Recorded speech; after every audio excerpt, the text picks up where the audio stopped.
WJG Sports. We journal great.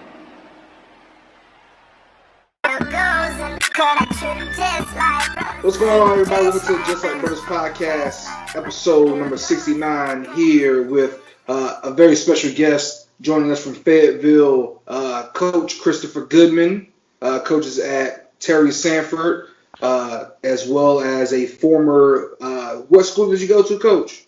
So I went to Georgia State. Former Georgia State Hooper as well. Then, of course, we have my co-host here, Leica BB, joining us from Greenville. I'm here in Goldsboro. Coach, thank you for coming on today. Thank you for the invite, guys. Thank you for the invite. All right, Coach. So let's get right into it. You know, of course, you're from Georgia. What high school did you go to? And talk to us a little bit about your playing career. So I'm from South Georgia, small county, Coffee County. We're a football town. I'm from the football part of Georgia. We eat, sleep, breathe football down there. So played basketball there 4 years. Wasn't really big into AAU because I was a three-sport athlete, so it was football, basketball, and tennis for me. So didn't get to play much AAU. Actually, wasn't getting scouted at all. Went to a couple of exposure camps, and that's how I actually met some of the coaches from Georgia State. I had already decided I was going to school for academics anyways. I had already did early enrollment for Georgia State, and it kind of just worked out. That opportunity presented itself. So got to Georgia State, was a redshirt there. Still got to practice with the team. Just didn't get to travel, of course. Sophomore year, I ended up hurting my back pretty bad. Second week of practice. So rehabbing with my back. I probably came back a little too early and ended up messing up my shoulder. So for me, that was kind of where I was like, do I even want to do basketball anymore? It kind of took a mental toll on me, basically. You know, you can't physically do something that you want to do. So it kind of mentally broke me. So I was like, you know what? I'm about to go join the Army. So I left school, which is crazy. I mean, my family still to this day is like, what happened? You know, but I left school, enlisted in the Army, ended up here in Fort Bragg. So went Airborne Ranger, did all that fun stuff. Did that for 8 years, and once I got out last year in 2019, I decided to stay. Like, hey, you've been here for 8 years, you know. It's not home, but it feels kind of like home now. I kind of made it my home, so I've enjoyed it here. Got an opportunity to start coaching at Terry Sanford High School, and got a chance to start coaching with Team Wall up in Raleigh. So had some opportunities that were presented to me, and I ran with them. All right, Coach. Of course, before you got into coaching, you actually were a referee. Talk to us a little bit about, you know, the difference between refereeing and coaching, and what kind of, how did one kind of help the transition to the other, if at all? So yes, I started officiating. I guess it's been about 4 years now. I actually went and got certified in the state of Georgia because I planned on moving back. And I got certified up here in the state of North Carolina, and I was officiating in the southeastern region up here. So for me, I just wanted to get back to the game and get back around the kids. So I was doing high school, middle school. I was even doing rec league on Saturdays because I felt that some of these kids were being done an injustice. You're not getting taught the game the right way. You know, you see these highlight tapes and you see all these dunks and everything, but a guy can't make a left-hand layup, or a young lady can't dribble with her left hand, things like that. So jumped into officiating. That was just to get my foot back in the door. Coaching was always my passion, and that opportunity came last fall. No doubt. Of course, what has it kind of been like trying to help continue establish and continue the success at a great program like Terry Sanford? So it was awesome. Last year with the boys side, Coach Molnar is our head coach. He actually moved over from the girls team which he had a lot of success with those ladies over there as well as at Fayetteville Academy prior. So we went in with a pretty solid team. Had a couple of question marks of some moving pieces. We actually lost one of our seniors to private school.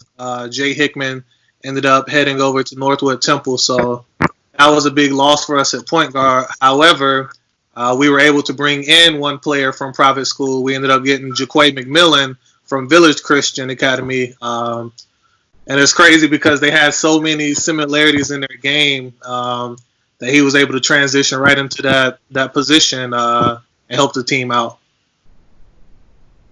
Right. What was kind of the first season kind of like for you? It was awesome. I learned a lot about myself. My goal was to, as the JV head coach, I told Coach Molnar, we talked quite a bit. My job wasn't to go out there and go undefeated as a JV team.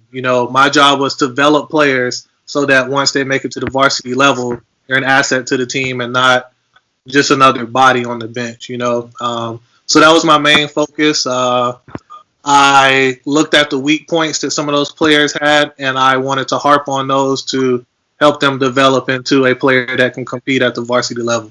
No one ever makes JV All-Star, so, you never want to be that guy that scored 30 your entire JV career, and then varsity level, it was a step faster and you couldn't adapt. Right. Now, the one thing too, also, there's a lot of stigma about, sometimes where guys get left down on JV versus the varsity squad. What is your kind of take and kind of opinion on how important JV can be for developing young players? I think that is probably the biggest thing right now. As a freshman, you're in high school. Everyone wants to make varsity. You want the big games. You want the sold out crowds, but you're not developing if you're sitting on the bench. I'm one of those that believes that time under the whistle with officials matters. So you may be practicing and doing everything against the varsity squad at practice, but if you can't do that once the stripes come on the court, you're not really able to do anything to help the team. So for me, I was big on when you're building a program, you have to build at the JV level so that the varsity can succeed. And Coach Molnar had the same thought, so we talked quite a bit. I probably had two or three underclassmen that could have been on the varsity squad. They were good enough to compete, but they weren't going to get much playing time. So, hey, let's get them that confidence of, hey, I was scoring 20 points down here, and my job was to make sure they could do those little things right so that next year, once they're on the varsity squad, they have a well-rounded game. Right. Of course, one of the things I always think about is, how important that can be for a player's development. If you see a guy who's special coming in as a freshman, who might now, would probably be on the bench waiting for his turn, but in a couple years could be that main guy. It might be better for his development to leave him on JV to get used to carrying the team, get used to being a leader, get used to, taking those big shots and those big moments versus sitting on the bench watching. Right. And with today's culture, I hate to say it, but you also run into the risk of losing that kid. So if he sat on the bench for an entire season, next season he's transferring schools. That's just the culture we live in today, unfortunately. Absolutely. I think it's kind of changed how kids approach playing the high school game, and it's really like it's kind of frustrating sometimes. Yeah. Not people are not waiting their turn anymore. Mm-hmm. They want to find an opportunity to where they can play right away. There's no problems. You got to have some adversity in some way. It's got to have you got to have something that allows you to be like, okay, how are you going to respond to sitting on the bench versus you're going to be playing no matter what, and you're not going to have a problem. So right. I definitely agree with you there. So what was this past season like for for Terry Sanford basketball, at least from your perspective? Man, we had a great team. We definitely fell short of where we wanted to finish, but we had a great team. Of course, Terry Sanford also has a pretty good football team, so we didn't get 7 of our players until right before Christmas, So we took a loss before Christmas to one of the teams in our conference that we probably shouldn't have, and it was more so just because of a little bit of nerves, a little bit of that chemistry not there yet, just because football players had just come back. A couple of guys may have tried to overdo some things instead of working their way back in. So we state champion Westover team. We competed with them twice and had some good games. I felt we let both of them go. But that also is just due to giving credit to Coach Stack and his staff and his team. No matter how much adversity that team ran into, they always seem to push through and pull through to get the win.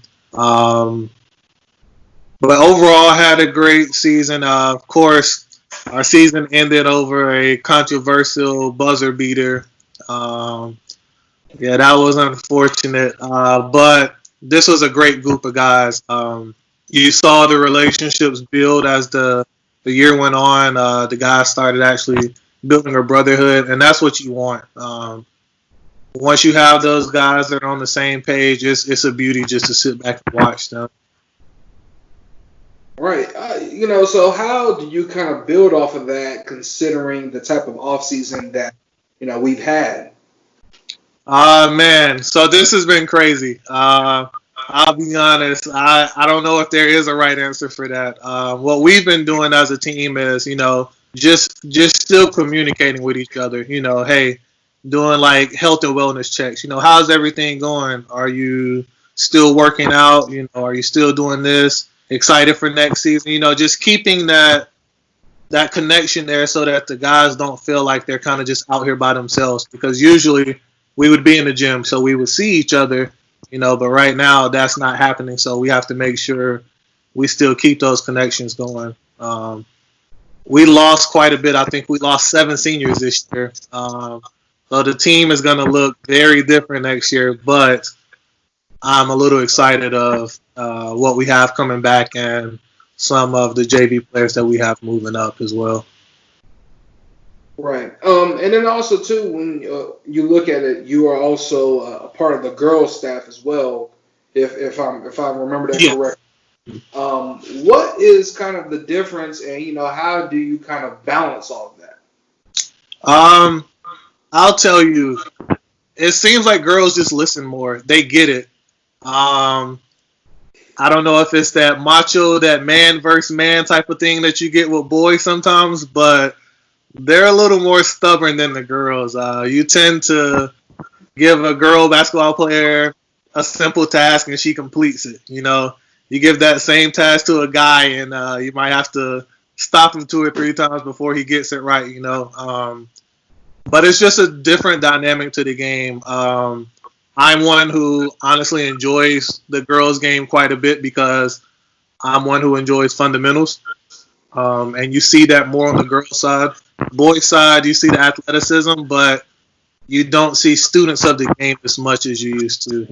It's who can shoot from the farthest or who can jump the highest. That guy tends to make the highlight plays, and gets the recognition versus the girls. You see the young lady who can go left, go right, make that bounce pass, with the outside hand, things like that.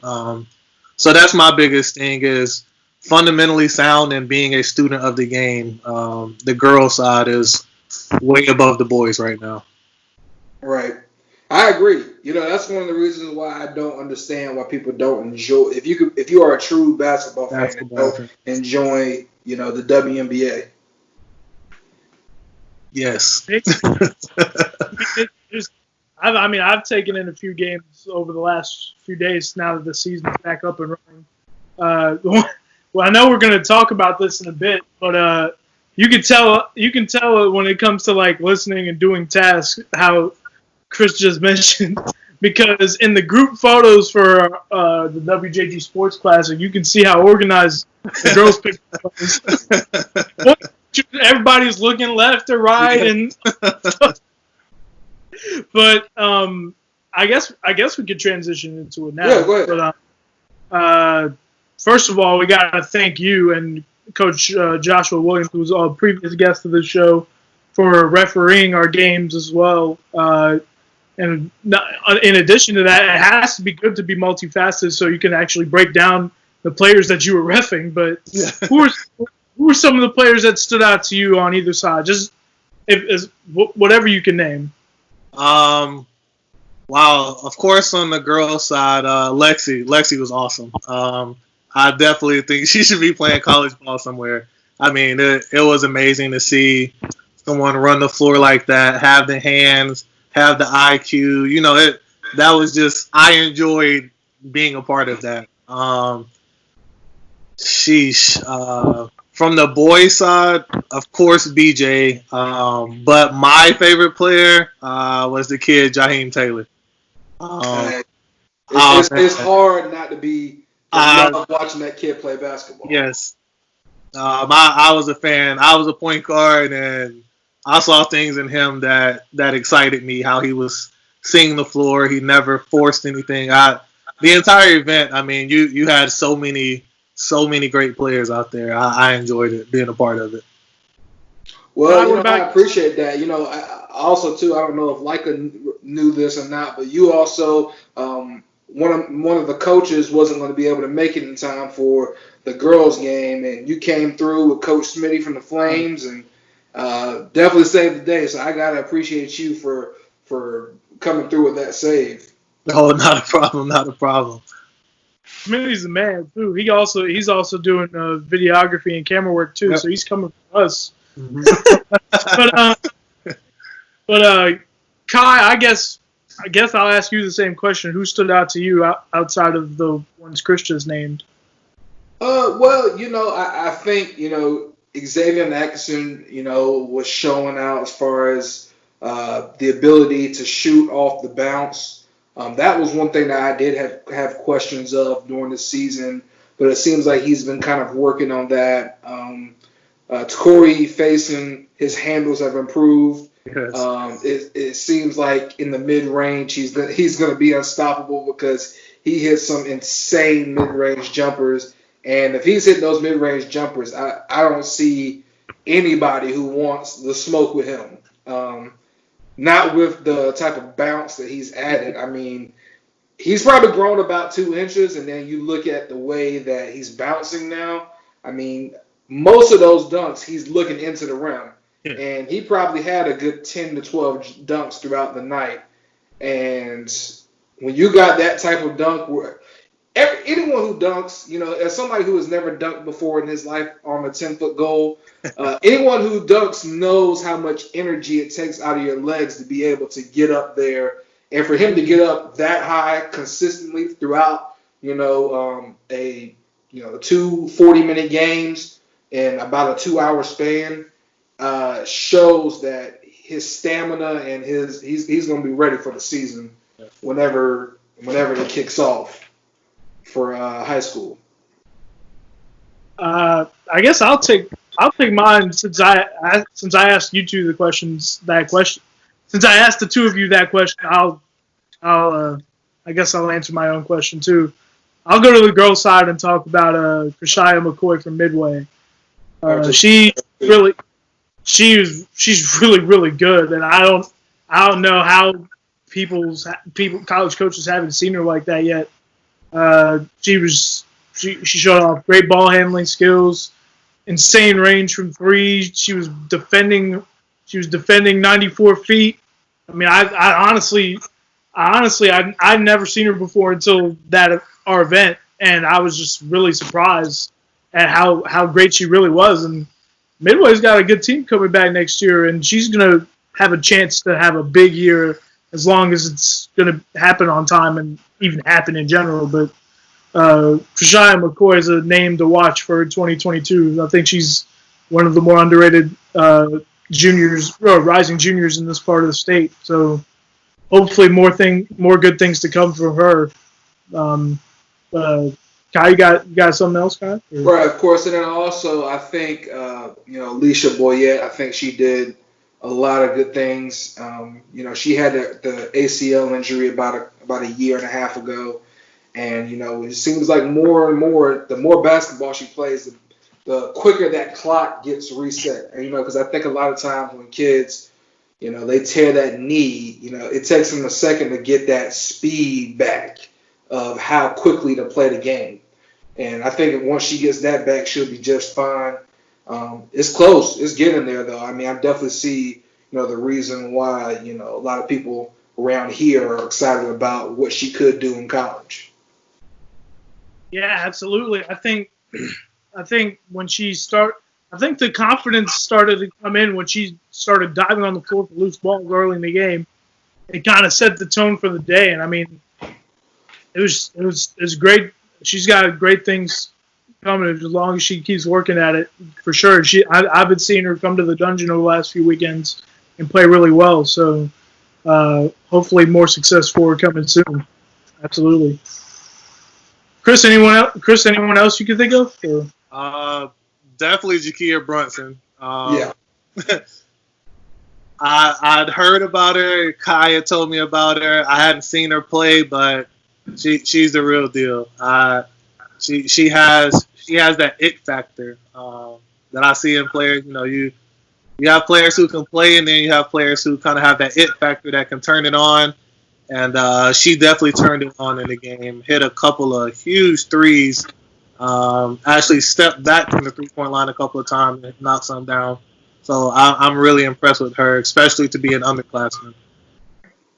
Yeah, then of course everyone knows, Dariana Howard, she played, magnificently. I think that the sky's the limit for her. I think she could easily be one of the top players in the country by the time she's a senior. I think so too. I think she's showed that she's added a lot to her game, and going into her sophomore season, she's got nothing but good things ahead of her, and she plays both ends very well. And once she really starts to extend her range out offensively, she's going to become very tough to stop, and she already is difficult to contain anyway. Of course, Hannah Lewis, Terry Sanford, is a player you've coached. Tell us a little bit about her, Coach. So Hannah, she's one of the better shooters I've seen that I've coached. Tremendous shooter. My biggest thing we've been working with her is ball handling, getting to your spot. She's really good moving off the ball. Terry Sanford ran a decent amount of plays for her last year. She led the team in scoring to where she would catch and shoot. She's tremendous with that, but we wanted to take that to the next level. Can you create your own shot? Don't just be a spot-up shooter. Be able to create your own shot. So that's something she's been working on over the break. And like you said, I'm excited for the season, whenever that is, to see some of these things these kids have been working on. I get text messages and videos of, hey, Coach, I've been doing this, from a lot of kids in Fayetteville. And I'm just excited to see, what next year has to offer us. Right. Also go ahead, Kyle. Go ahead. I think, there's definitely some great kids down there in Fayetteville. I was happy to see Hannah. That was my first time getting a chance to see her. And, I like the fact of, as a shooter, she wasn't afraid to shoot the ball. Sometimes you get shooters, they want to be so efficient. They want to pass the ball too much. She doesn't care. She catches and shoots it if she's open. I know there's another prospect that played with a lot of confidence, and that is Kimora Cox. I think she really came in and wanted to prove a point and say, I can hoop too, and I know she kind of got overshadowed with how great Lexi and Jakia are. I mean, they've been great for Win Country Day for the last couple of years, of course. But Kimora's got a chance going into her junior year to have a big season. Then the Chargers are going to need her to be big, and She plays with a lot of energy. She defends well. And She's starting to. She's been working on that 3-point shot and trying to get more consistent with it. And she could be really big for this Chargers team next year because they're gonna once again be a state title contender, and they're gonna need her to play some big minutes and hit some big shots. So, but Kimura played really well a couple weeks back. She really showed out. Yeah, I mean, she has great ability to be able to pick up, the ball handler, 94 feet. I think, as she matures and gets, more coaching and more into the system like Wayne today, I think that she'll be a really great addition for any college program. Was also impressed with Caitlin Parrish. Yes. I hadn't seen her get a chance to really play the way that she did, but she was very aggressive, was able to get to the basket. I think, and also too, when you look at her as well as a 2021 kid having a high GPA that she does, I think that she can bring a lot to a lot of college programs who have scholarships to offer. I definitely agree. I know Coach Goodman did many write-ups for most of the prospects that were at the event. Kaylin is very multifaceted. She can shoot the ball well. She passes very well, and I think for because I saw them play a lot this year. Coach Page's system at CBA Cock has a lot of like angles, passing, and timing mostly against zone, but even against man too. And it kind of helped with Caitlin Parrish's passing to show that she's really been working on it. And throughout the season, she got better with it. I want to also say Mary Archibald too. She shot the ball very well when she out there. She was of course goes to Goldsboro, rising senior. Showed off her athleticism too. Oh yeah, she's really good. It's just how good she was didn't really show that much all year because the Cougars struggled a little bit throughout the year. I mean, with her coming back, I think they'll have a better year next year. I think with Mary coming back, she's good enough to carry an offensive load. I think. I think what I really appreciated too from the girls, man, they brought so much intensity and they gave it really all that they had. They did. You could tell they all missed the court. The point where they were cramping in the second game. That's what they gave. Honestly, maybe in fairness, like we know that some of them hadn't played organized basketball in several months, but they really gave it everything they had. And even when the cramps hurt, they were coming right back in and wanted to play more. And I agree with you, Kyle. I was so impressed with how well the ladies played. I mean, everybody, even the ones we didn't name to start, like it was all the way around. The ladies showed out. Yes, it was really fun to see. Yeah, I mean, honestly, they played with more intensity than the boys did. The boys, of course, there were some little rivalries that started, and I do think that was a great thing too. The boys, they really embraced the idea of it was fun watching them pick guys who they wanted to go against. I think that was one of the fun things too, is that they picked out, like Jaquan Curry went at, Dontavius Pettaway a lot. BJ went at Takori. Takori went at BJ. X went at BJ. Jaheim was going after his teammates. Tyrese Whitley and his brother. Aiden. Yeah. It was fun watching them kind of just, go against people who they play with or play against and really try to go out and try to win. Absolutely. I think BJ Freeman being there, I know for a lot of those other guys that had not gotten D1 interest or high D2 or whatever, like you see BJ and BJ's there to compete, and all the kids are wanting to go after him, and BJ, he will come back and respond right back. So it was good to see that intensity pick up when they were starting to go at each other, especially that, like, as the first half started to go on, the intensity just picked up, and all the way around, they really started to show great things. And I've messaged coaches asking about some of the players, so I think that the boys also showed up. Really, it was just fun to be a part of this, and there's so many people. We got a long list of people that we are very thankful for, of course, and they know who they are.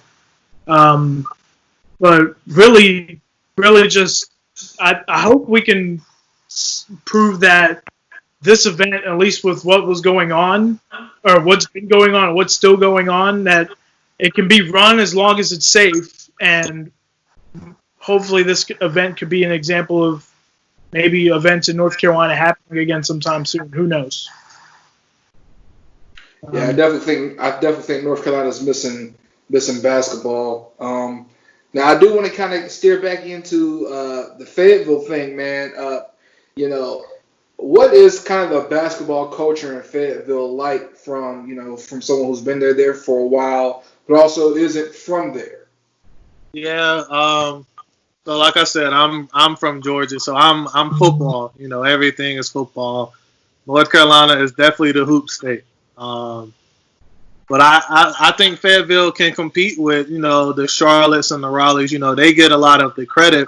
And shout out to Charles Clark and Fab 40, getting Fayetteville kind of on the map a little bit. But there's talent down here. I mean, class of 2023, I think we have 2 top 10 guys from Fayetteville, Jermaine Parker and Isaiah Washington. I mean, I think they can compete with anybody in the state right now. I just enjoy watching those two, definitely. But we have talent on the boys and girls side. It just seems that you have to kind of get that recognition in Raleigh and Charlotte to really get that exposure that you need. Well, I think one of the issues for Fayetteville is kind of just how spread out the talent is. That too. We have 2 conferences here in Fayetteville, so it's so many. That's how big. Yeah, Fayetteville is huge. Yeah, it's so many teams. I was gonna say, Bruton kind of got on me about this a few months back when we were talking about who the best 4A teams could be going into this year, and I got sternly reminded that even with all the attention the Raleigh schools were getting for like 4A East, the 4A East final this past season was 2 9-1-0 teams that went through the 9-1-9 to beat them. So people gotta. You can't forget about. I know Lumberton is losing Jordan McNeil. He's going to be great at Pembroke. And was it Pine? It was Pinecrest as well, right? In the 4A East final. Yeah. Was it? Yeah, and yeah. Pine Forest, right? No, Pinecrest with Bradley. Bradley, yeah. And they're going to be right back in the mix because Haskell's going to have a big year. Yes. He's another one of the many 9-1-0 prospects that could really make some noise. And I think he's already started to make noise too. So he has on the recruiting trail. So yeah, and also like nobody. I know Northwood Temple. Like we talked about this with some of our previous guests too. Northwood Temple wasn't really favored to win their division, and they ended up beating Burlington School and Trinity Christian. So they're gonna be tough out too. I mean, it's honestly 9-1-0 basketball is so great, and there are people that have done. I know Darius Moore has been covering the 9-1-0 like it's nothing, and he's done such a great job. He's all over the place, and you mentioned Charles. He's done big things with the Fab 40. Honestly, but yeah, it seems that the bigger areas that get attention kind of forget that the 9-1-0 was the 3A and 4A East champ. So, and obviously, so really, I'm honestly just excited talking about how good the 4A East and 3A East is going to be. Yes.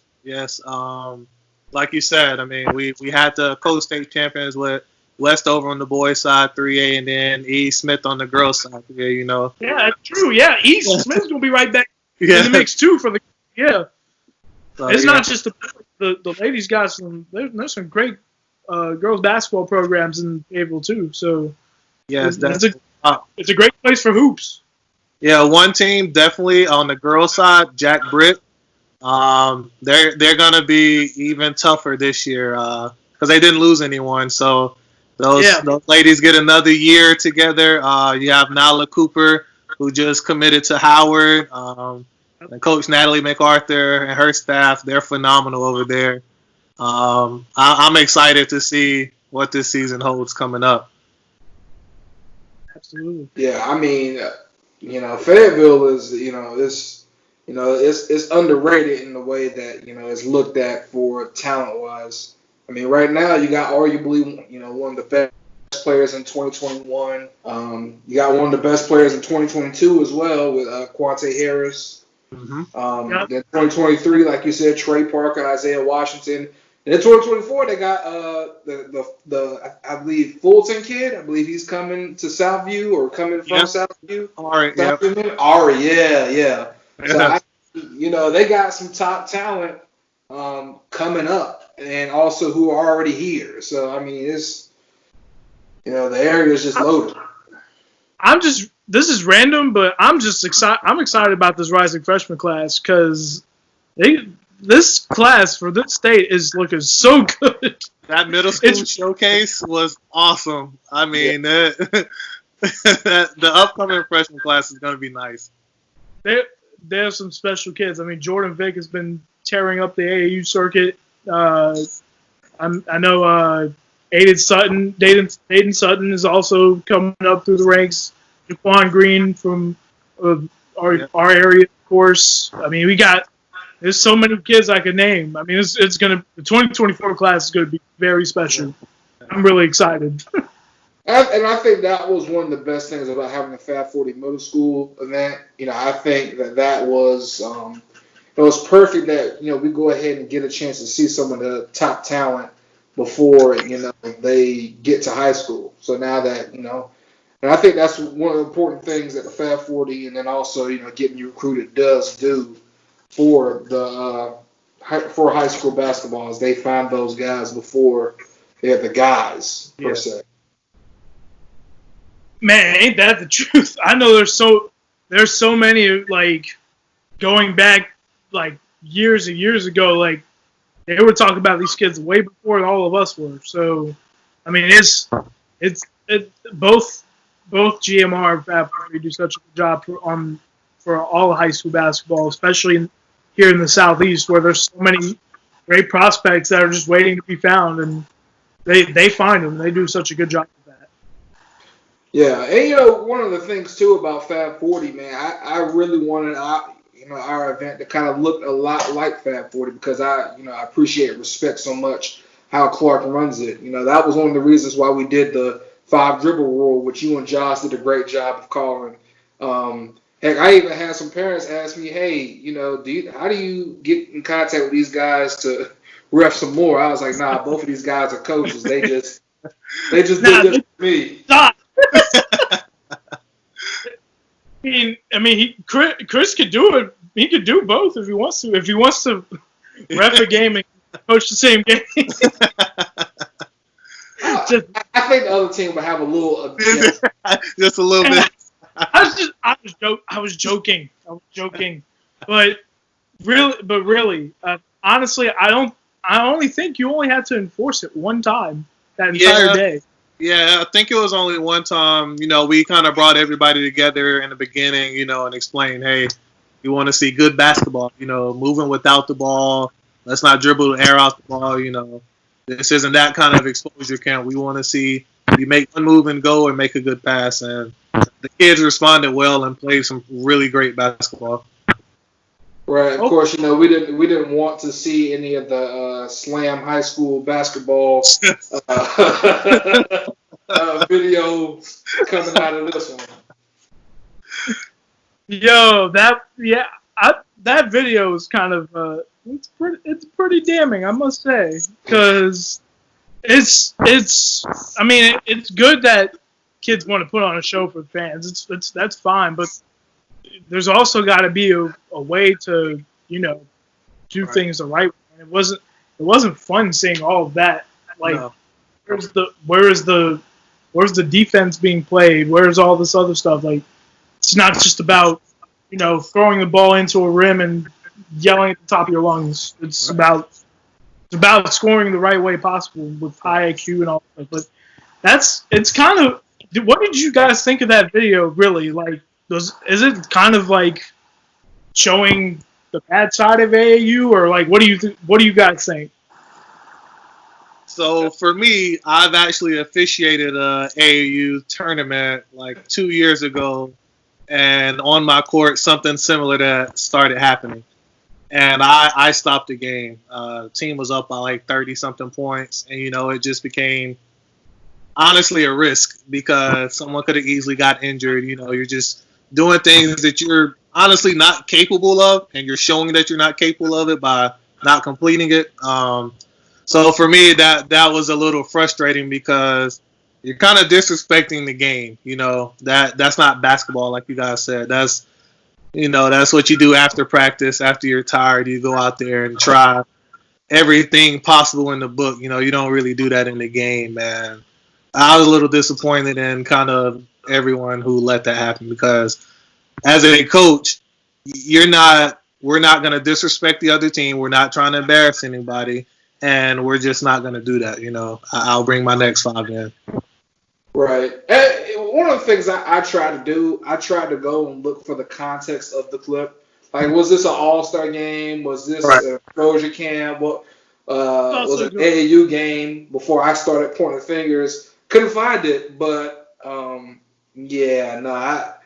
you hate seeing stuff like that, but at the same time, I mean, they are kids, but sometimes the adults gotta step in and say, hey, we're not gonna let y'all put this on film. Mikey Williams will be okay. Some of those other kids, they might not be though. I don't know who the other kids are right offhand, so I don't know how they'll be. But coaches remember that stuff. Yeah. Like Dave, you know what they say. Coaches are watching. You just don't know it sometimes. I mean, it just feels like when you're a big time prospect such as Mikey Williams. This is just an example. Like, coaches will be watching your every move, it seems, because, they're trying to see, are you cut out for our program? And and it's not just for basketball reasons, it's for off the court too. So, like, people, they see this stuff and are like, are we sure about this guy sometimes? So it was kind of rough seeing that video. I'm not gonna lie. Yeah, I mean, the one thing is, coaches always say the thing you can't coach is, guys who aren't serious about it. That looked like a very unserious moment. A lot of hot dogging in that moment. I'm not gonna say what I just thought. Hot dogging like when who was that? When Paul George tried to sauce up Kelly Oubre, and Kelly Oubre just took the foul. Mm-hmm. So he was like, for the hot dog over here. Yeah, it's not gonna happen. Not. It was he did the whole Men in Black. See what you're not gonna do. So, but either way, I think the video is kind of. I know everybody has seen that video by now, but it's just about doing things the right way in the end. And it was kind of tough seeing that pretty much no basketball was being played. You always got to play through to the final buzzer, even no matter what the score is. Even whether you're up 40 or down, like there's going to be, like for players who don't get to play, they want to use the minutes to prove that they can play and maybe use it for future games or something. You know what I mean? Like, I don't know. I mean, and also too, it sucks that that's what's being promoted by one of the bigger basketball brands in the country. One of the biggest, if not arguably the biggest promoter of hoops. Like they got, you know, they do women's hoops, they do men's hoops, they do high school, they do everything. Like it's kind of hard seeing that. And I think some of the big brands got to stop promoting that type of stuff. Yeah. It's not really what I mean. This is just one person saying this, but like it's not the type of content I would want to see, and I would want represented on my platform. But it is what it is. It's up to them what they choose to promote. It's not going to make everybody happy. Yeah, of course, but that's what you get when the consumer drives the market, and the consumer doesn't support the good stuff. They support the bad stuff. Absolutely, but I know we've had a heck of a conversation here. Kyle, you got any more questions for Coach Goodman? All right, Coach, you're a former hooper. You've also played football. Here's my final question to you. What was the worst blowout that you've ever been involved with, either on the losing or the winning team? Oof. Basketball, I don't think I've ever been a part of a losing blowout. Oh, that's a flex. Yeah. Yeah, basketball, sophomore year, we were up on a team. By halftime, we were up by 45. I remember we were up by 45 at halftime. Football, on the other hand, I've been on the losing side of a football game. We played Valdosta High School and Lowndes County High School. They're considered Titletown, USA for football. And those are two of our rivals in our region. And I was on the losing end of a 40-point game in football. That was pretty rough, But basketball, yeah. What I will say is, even when we would kill some teams, so again, we're from the football portion of Georgia, so out of our 14 people on the team, 13 of us came from the football team, So it was like we weren't basketball players, we were just athletes, and so it would show once we started playing those teams from Savannah and Atlanta. But we would kill in our region, down south we're winning by 30 and 40 points a game and 20 wins each year. But then we go up there to Atlanta and play some basketball players, Things would change,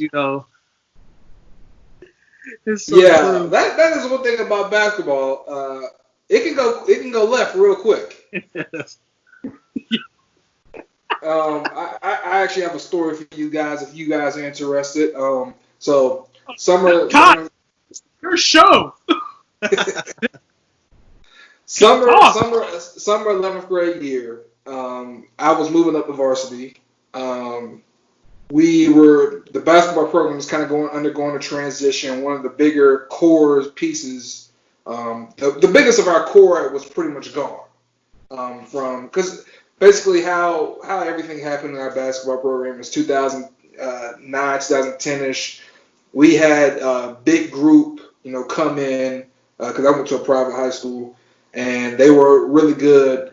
And by 2012, all of them were, had graduated. So now, we had one guy who was really good, and we had another guy who was a really good athlete, really good shooter, but wasn't really a basketball player necessarily. And then we had a bunch of other guys who had been in the program for a while who were never asked to contribute to varsity. And everyone was coming up and trying to figure out their roles. So we went to NC State's, matter of fact, we went to UNCW. It was UNCW. We went to UNCW's team camp or whatever. So one of the last games of the second to last day, we're playing, I want to say Lejeune. It was Lejeune. Everything is going wrong. It's like one of those games, star players turning it over. He's missing a couple shots. Nothing's in rhythm. Nobody can do anything. Coach is pulling people out, trying to find some five that can give him something consistently. So I go in. I come out. We had this play. It's kind of like a UCLA action. I believe that's what we actually called it, UCLA. So the play is supposed to be, two posts up on the elbow, at the top of the elbow, and two at the wings on the top. So the point guard comes down. He passes it out to him. I'm supposed to set the screen. The point guard's supposed to roll behind me. I pop out a little slow because I got bumped on the pick. So the guy guarding me, he shoots it behind me. He knocks it out. He catches the ball. So I let him go because he is much bigger and much faster. I'm not going to be on anybody's poster. So he goes up 360 between the legs and punches it. Everyone just kind of looked at each other in the court, just got quiet. And after that, the coach had a very stern talking to us about everything. Of course, coach was like, "Kai, you didn't get back me. I know." Yeah. So that was one of the worst tail whoopings I've ever taken. I don't know who the kid is. I just know he was like probably 6'5", 6'6", and looked like a very big football player who was just having to play basketball. And it was one of the most insane dunks I've ever seen in my life. Let's see. In terms of the big, like, I'll try to keep it as short as I can.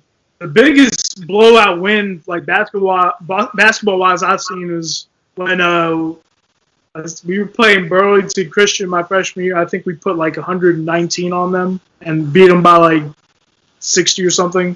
I forgot. I have to check that again, but I think you're shaking nobody's hand. Yeah, I will walk out the gym. I mean, I would just be like, all right, I'm at. Let's see. The worst one we took was probably my senior year when we played Wesleyan when they had Theo Pinson and Harry Giles. That was bad.